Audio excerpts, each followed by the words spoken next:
Great! Another burden, my mother sneered, her voice cutting through the laughter of 35 guests at our family cookout. The afternoon I announced my pregnancy, my father didn't even look up from his ribs. He just grunted, "We wish you were never born. Now there will be two of you." Everyone heard it, the neighbors, the cousins, even the pastor. I just smiled, walked to the cooler, and took a sip of water.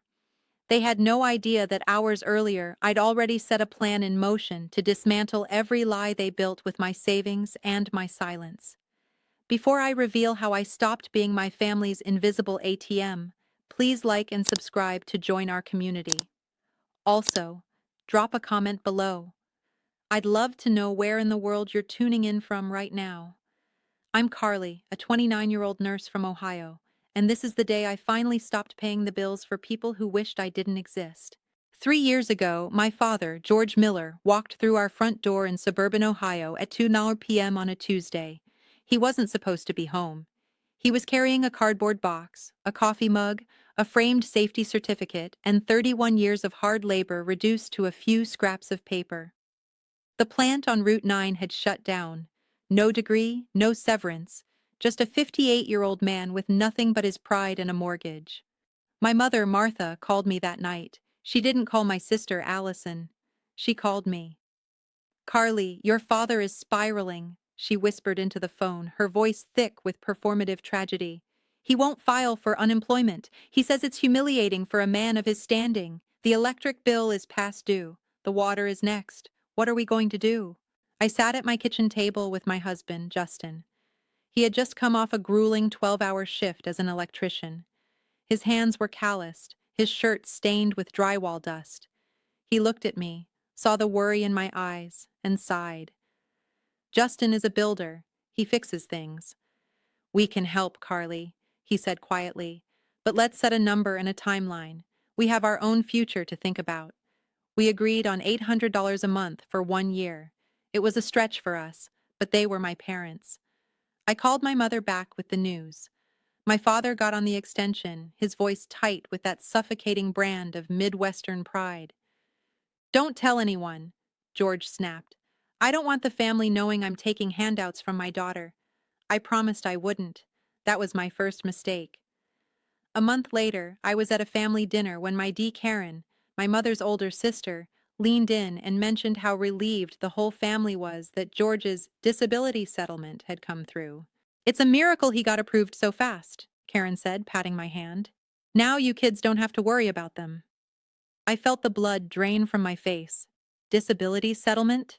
My father never filed for disability. He was too proud for unemployment, but apparently not too proud to lie to the entire town, claiming he'd won a legal battle when, in reality, he was just cashing my $800 checks every month. I looked across the table at my mother. She caught my eye and immediately looked away, busying herself with the mashed potatoes. The favoritism in our house wasn't a secret. It was the wallpaper of my childhood. Constant, faded, but always there. When Allison graduated from college, my parents threw a backyard bash that could be seen from space. Streamers on the mailbox, a custom cake, and 40 people cheering for the family star. 2 years later, when I finished nursing school at the top of my class, nothing. My parents forgot the pinning ceremony because they were 3 towns over helping Allison look for a luxury apartment she couldn't afford. "Sorry, honey," my mother texted that night. "Allison needed us today. We'll celebrate you soon." Soon never came. Then came the weddings. Allison married Brandon, a man who managed a high-end auto dealership. At the rehearsal dinner, my father shook Brandon's hand and announced to the room, "Finally, a man in this family who knows how to make real money." He said it while Justin, the man who was currently paying my father's mortgage, sat right there. Justin didn't flinch. He just squeezed my hand under the table. He doesn't fight with words. He builds. But the insult burned into my skin like acid. From that night on, every family gathering became the Allison and Brandon show. We heard about Allison's promotions, their new car, Brandon's sales numbers. And me? "Carly's fine," Martha would say with a dismissive wave. "Carly's busy. She doesn't need much." It was the ultimate irony. I was the one wiring $800 on the first of every month so the lights stayed on. I was the one ensuring they didn't lose their home. Yet, in their eyes, I was the invisible one. I was the backup character in my sister's movie, despite being the one funding the entire production. But then, my father asked for something that pushed me past the point of no return. His truck died, and because he'd spent years ignoring his finances, his credit score was in the gutter. "Carly, I just need a cosigner," he pleaded. "I'll make every payment. I just need wheels to get to interviews." Against Justin's better judgment, I signed. I wanted to believe my father still had a shred of integrity. That was chain number 2 around my neck. If he missed a single payment, my credit, and the house Justin and I were saving for, would be ruined. I was trapped in a cycle of yes. Yes to the bills, yes to the lies, yes to the car loan. I thought I was being a good daughter. I thought if I gave enough, eventually they would love me as much as they loved Allison. I didn't realize that to people like George and Martha Miller, a good daughter isn't a person. She's just an ATM with a pulse. And they were about to find out what happens when the machine finally runs out of cash.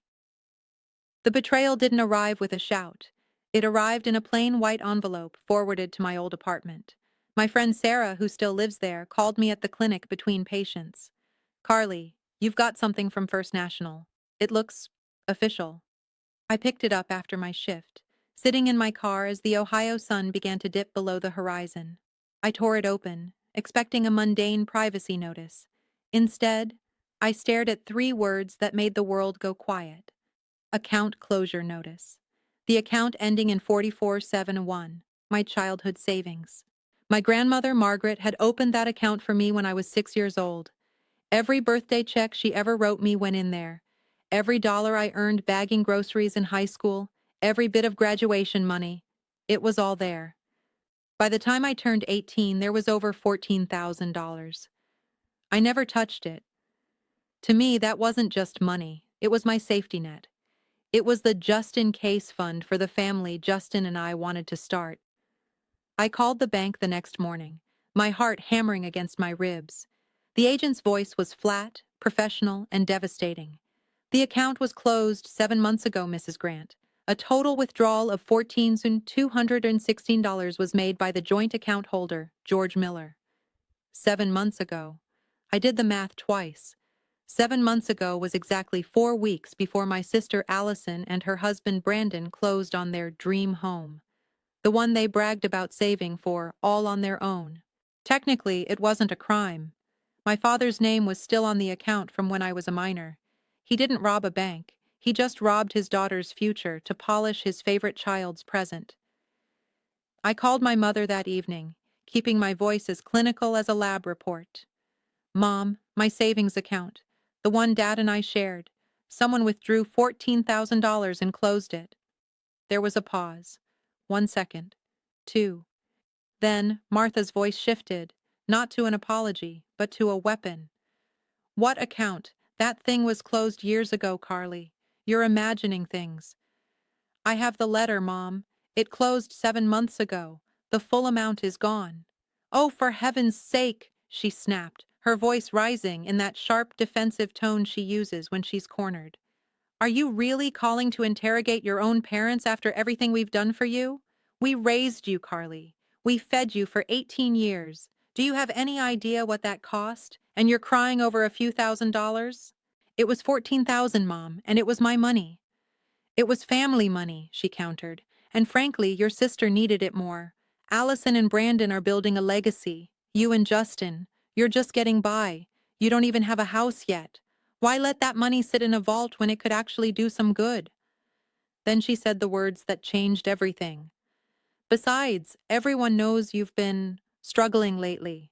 Stress at the clinic, your episodes. I've had to explain to your aunts and cousins why you've been so distant and paranoid. Don't make this another one of your imaginary dramas." I hung up the phone, my hand shaking. She wasn't just stealing my money. She was preemptively destroying my reputation. She was telling the family I was mentally unstable so that if I ever spoke the truth, no one would believe the crazy daughter. She was poisoning the well before I could even take a drink. Justin was standing in the doorway. He hadn't heard her voice, but he saw my face. He knew. "Carly," he said, his voice like iron. Enough. That word, enough, was the spark. I wasn't just choosing between my parents and myself anymore. I was choosing for the life growing inside me. I was 10 weeks pregnant, and I realized right then that if I didn't stop this now, my child would grow up as the second-class citizen in this family, just like I had. That night, I didn't cry. I sat at the kitchen table with a calculator and a legal pad. I laid out the math of 3 years of exploitation, $28,800 in direct monthly transfers for their disability, $14,216 stolen from my childhood savings, $5,000 I'd given for the church roof that my mother took the credit for, a car loan tethered to my credit like an anchor. The total was north of $48,000, and in exchange, my father wished I'd never been born.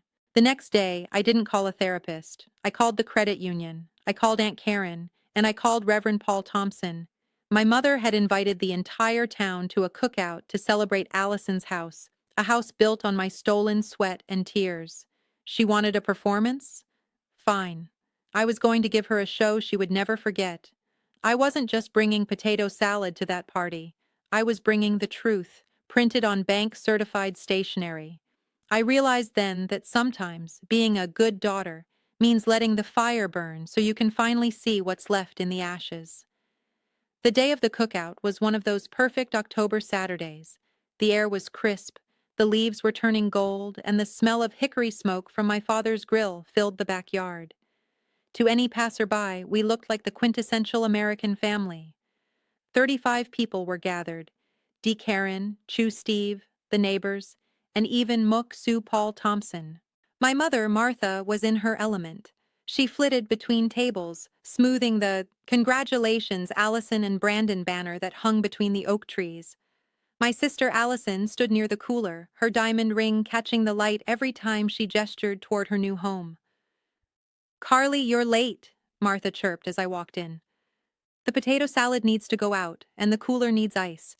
Allison is far too busy hosting to help with the heavy lifting." I didn't argue. I set the bowl down and went to work. I looked at the refrigerator, where a blown-up photo of Allison's new house was taped. Above it, gold glitter letters read, "A blessed new chapter." There wasn't a single photo of me. Not from my nursing graduation, not from my wedding to Justin. I was just the background noise. At 1:30 p.m., the yard went quiet. My father, George, wiped his hands on his apron and stood at the head of the long table. He raised a beer can, his voice booming with pride. "Today, we're here because my daughter Allison did something her mother and I are real proud of. She bought a home. First one in this family to really make something of herself. We raised her right." Everyone clapped. Martha added, her voice dripping with artificial humility.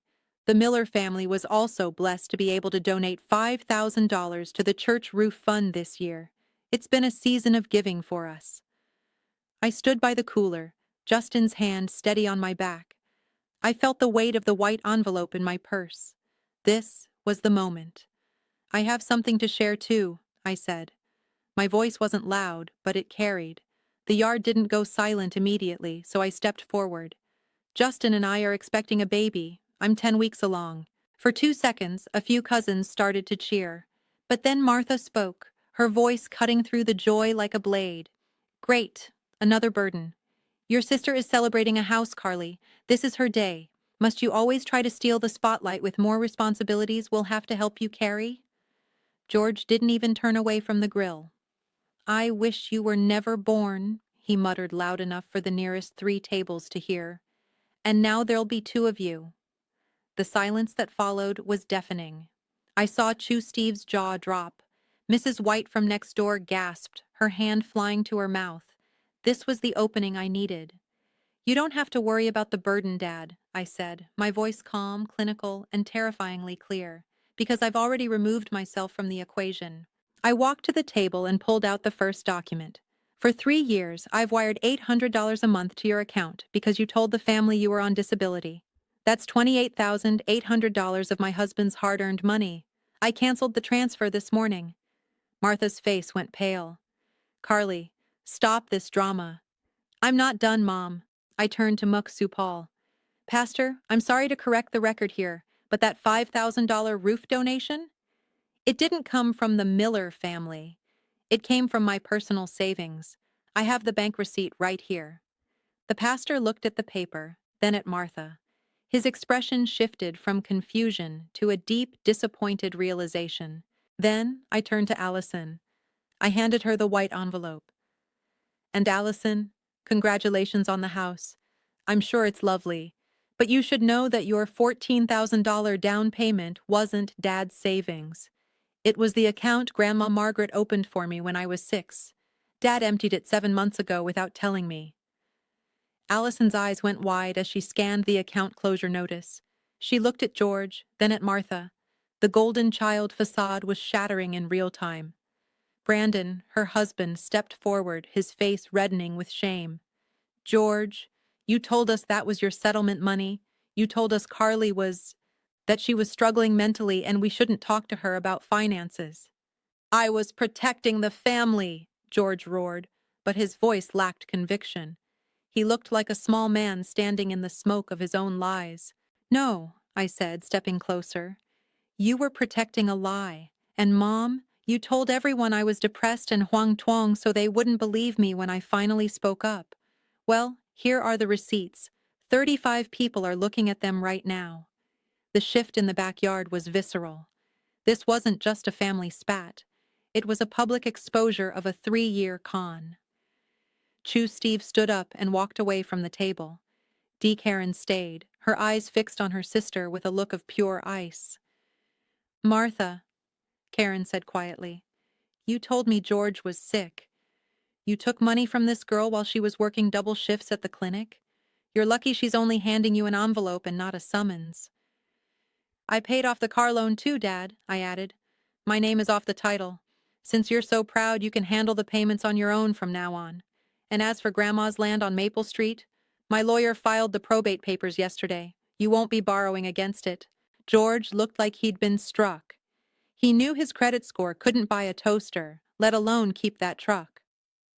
I looked at the crowd, the neighbors who had heard him wish I'd never been born, the cousins who now knew the truth. I didn't feel triumphant. I just felt light. For the first time in my life, I wasn't carrying them. We're leaving now, I said to the yard. I'm going to go raise my burden in a house where the truth actually matters. If you ever want to see your grandchild, you know the address of the family therapist. Don't bother calling until you've booked the first session. Justin and I walked through the side gate. I didn't slam it. I didn't need to. Behind us, the Miller family portrait was dissolving. I could hear Martha starting to cry, the real kind of crying that happens when the audience finally leaves the theater. As we drove away, I put my hand on my stomach. I realized then that I hadn't just saved myself. I had saved my daughter from ever being the invisible one. Today, Carly is raising her daughter in a home built on truth, not debt or deception. Her story teaches us a vital lesson. Love is not a reason to let others destroy your future, and boundaries are the highest form of self-respect. If this story resonated with you, please hit the like button and subscribe to join our community. Have you ever been the one keeping things running while someone else got the applause? Share your experience in the comments. I read every single one. Thank you for watching.